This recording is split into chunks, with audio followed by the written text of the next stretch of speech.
como terapeuta familiar y en el previo análisis de los casos que aquí se presentan. Bienvenidos. Esto es Chayo Contigo. Comenzamos. A veces, resultado de el enojo, de las presiones, de la desesperación, del cansancio, le decimos a nuestros hijos frases como: ¿no puedes hacer nada bien? Y esta frase, en la medida en la que la repetimos con cierta frecuencia, hará que un niño crea que no puede hacer de verdad nada bien. Todas estas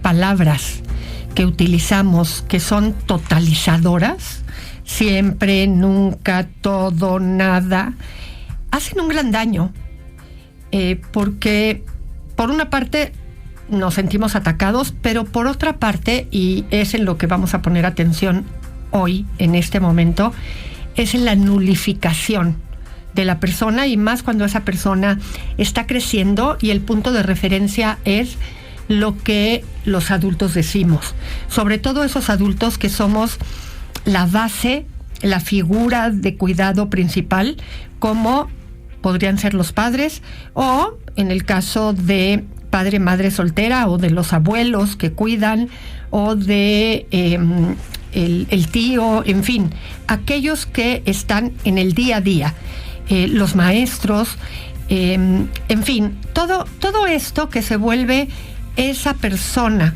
que se está encargando de la formación de estos chicos, hace esta constante referencia a nulificar por completo a la personita.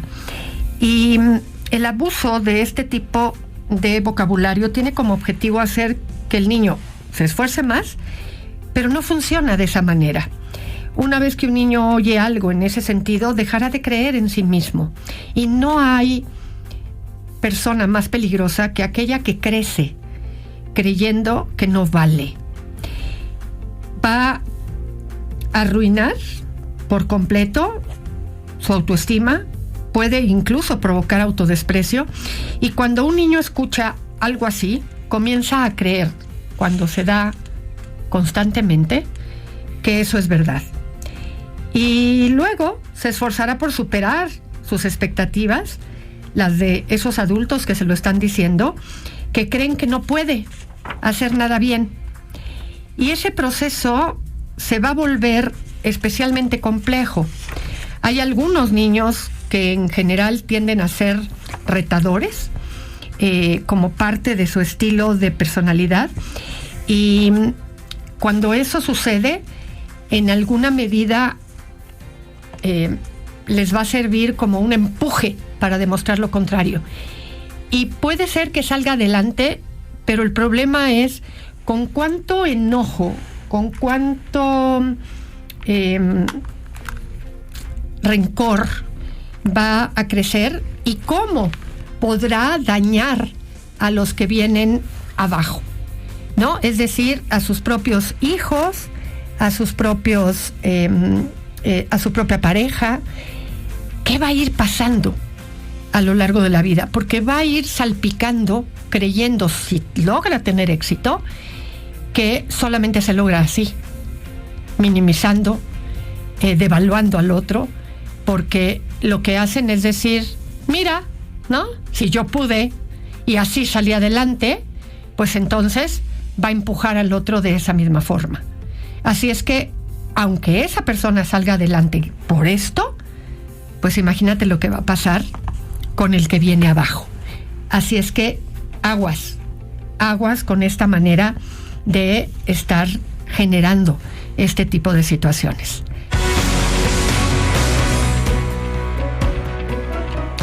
Fíjense que otra de estas situaciones en las que podemos crear a niños que de adultos van a ser exitosos es demostrar un amor dispuesto.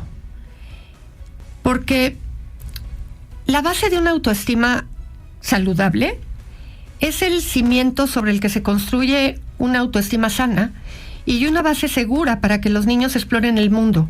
Los padres que crían hijos exitosos les demuestran constantemente su amor, independientemente, ojo, de sus logros o sus errores.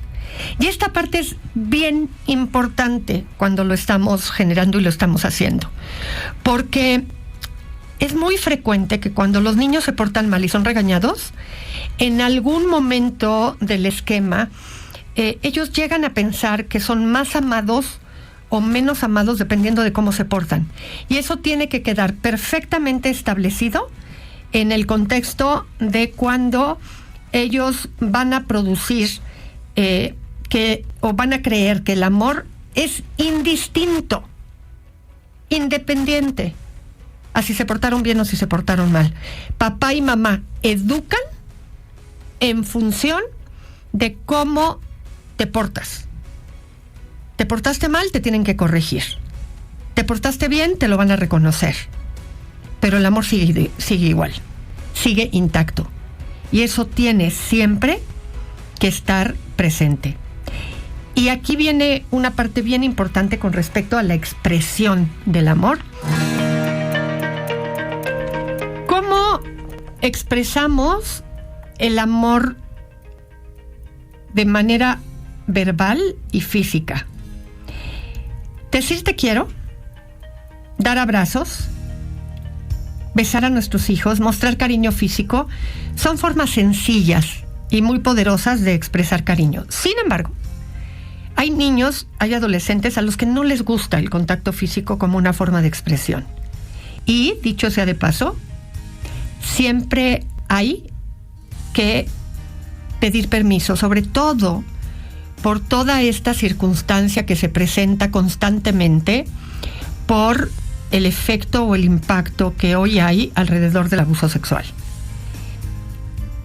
A veces ellos se nos acercan y nos abrazan, y eso pues nos da la pauta de que ellos se sienten cómodos con el contacto físico de nosotros, y por lo tanto podemos empezar por hacer un pequeño guiño afectivo, es decir, tocar un poco el cabello, hacer un contacto de una caricia suave con nuestra mano, con nuestros dedos en la carita, ¿no? Y cuando ese afecto es bien recibido, podemos abrazar y acercarnos de una manera importante. Está también el tiempo de calidad y atención, que ayuda de forma clara a que los hijos entiendan que son queridos. Porque aquel que no le gusta la expresión física, cuando siente que le dedicamos tiempo exclusivo a cada hijo, porque los estamos escuchando activamente, estamos mostrando un interés genuino en sus vidas, les transmitimos un mensaje claro de amor y de valoración. Hay otra forma en la que los hijos se sienten queridos, y es cuando aceptamos el error y ofrecemos apoyo. Los errores son parte del aprendizaje. No hay hijo que no vaya a equivocarse en algún momento, y como padres, más allá de que ponemos la consecuencia, debemos ofrecer apoyo y comprensión en lugar de críticas o juicios. Ya te dije que eso no se hace, ya te puse la consecuencia, pero podemos sentarnos a decirle: ¿qué aprendiste de esto que sucedió? ¿Qué pasó con tu equivocación? ¿Cómo lo tendrías que hacer la próxima vez? Y reforzar el cariño que tenemos, que es parte de nuestra obligación corregir, pero que te quiero como siempre te quise. Y te voy a seguir queriendo porque mi amor es incondicional y va más allá de si te equivocas o no. Por otro lado, está todo lo que requiere fomentar la seguridad y la confianza de nuestros hijos. Generar un ambiente en el que ellos se sienten seguros por vivir en esta familia, en esta casa, porque la casa, el hogar, el ambiente, estar conmigo, con nosotros como familia, es un espacio en donde te sientes seguro. Y en esto, permitir que tu hijo se atreva a tomar riesgos y a perseguir sus sueños porque sabe que siempre vas a estar ahí, es algo que, como dicen, no tiene precio.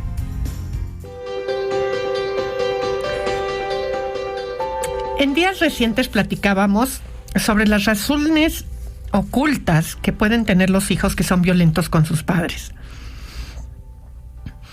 Y fíjense que una de esas razones, además de la que ya mencionábamos en otro programa, de que pudiera haber una falta de límites al interior de la familia que no fueron perfectamente claros y que por lo tanto se podría crear un resentimiento por parte de este hijo que se vuelve violento. Otra de estas situaciones es el rol de las expectativas no cumplidas. Algo que podríamos llamar como una presión invisible. Esa presión que los hijos sienten para cumplir con las expectativas, a veces inalcanzables, impuestas por los padres. En muchas familias, los padres proyectan sus deseos y sueños en sus hijos, esperando que ellos los cumplan, ya sea en el ámbito académico, en el profesional, en el personal. Y esta presión puede generar un profundo resentimiento en el hijo en cuestión, quien al sentirse incapaz de cumplir con esas expectativas reacciona con frustración, con agresión. Y lo que muchas veces se percibe como una actitud rebelde o desagradecida, en realidad puede ser el reflejo de una lucha interna contra el peso de esas expectativas irreales o desmedidas que esa persona, no importa la edad que tenga, está sintiendo como irreal o desmedida. Y fíjense que aquí entra un factor bien importante. Así se siente el hijo. No importa si los padres podrían asegurar, jurar, prometer que ellos no lo hicieron así. Acuérdense que la percepción es realidad. Si el hijo lo vive así, lo que tendríamos que hacer es tratar de entender por qué el hijo lo vive así y cómo se podría tratar de liberar a ese hijo de esa circunstancia. Y esa parte es bien interesante en ese sentido, porque sin duda alguna, tratar de entender en lugar de confrontar y negar a ese hijo en cuestión es la parte que va a terminar por importar.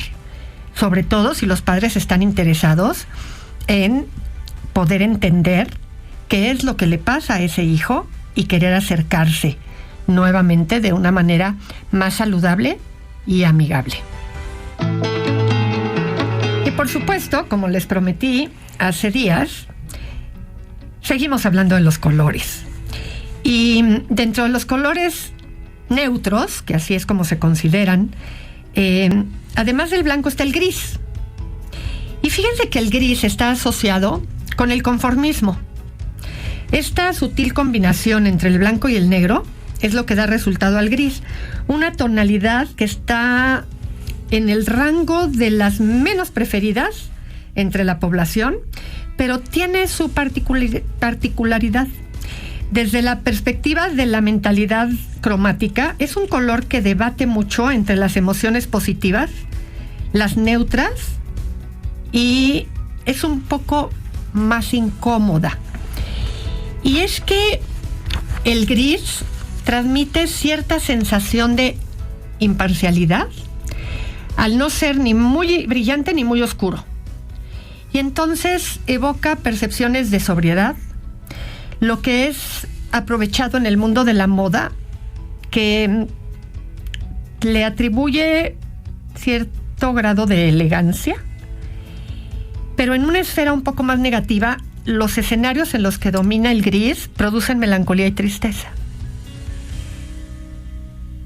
Y bueno, todos lo sabemos, es el tono de los días nublados. Y nos mete en ese estado emocional particular. Que es curioso, porque a algunas personas esos días nos gustan. Porque también lleva a estados de reflexión.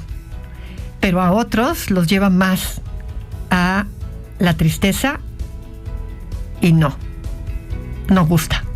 Así es que otra vez es un tema de percepción.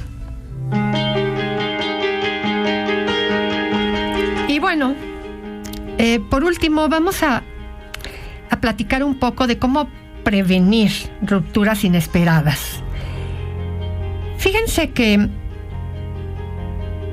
dedicar tiempo a hablar, no necesariamente sobre los eventos de todos los días, sino también sobre en qué has pensado, qué sueños tienes, qué te causa temor en la relación de pareja,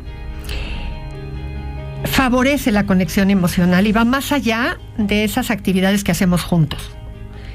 Implica una comprensión profunda del otro, de cómo ha ido caminando. Las parejas que llevan ya tiempo, 5, 7, hasta 15, 20, 30, 40, a veces están tan claros en que ya se conocen súper bien que han dejado de platicar sobre estas cosas. ¿Qué piensas hoy de la vida en comparación a lo que pensabas cuando nos conocimos? Antes de que tuviéramos hijos, si los tienen, cuando nuestros hijos estaban pequeños. ¿Cómo veías la vida en ese entonces y cómo la ves ahora? ¿Aún tienes sueños por cumplir? ¿Qué temores tienes hoy en día? ¿No? Porque eso es lo que produce conexión y vínculos. Más que pues estamos juntos, pero ya casi no nos hablamos. Vemos películas juntos porque nos gustan, pero ya casi salimos del cine y nos vamos a casa, pero ya no platicamos ni qué nos pareció la película o si hubo algo de la película que nos removió. Y en fin, un largo etcétera. Así es que creo que es importante que retomemos un poco esto porque nos lleva a prevenir estas rupturas que son o que querríamos que no se volvieran rupturas inesperadas. Audiocentro.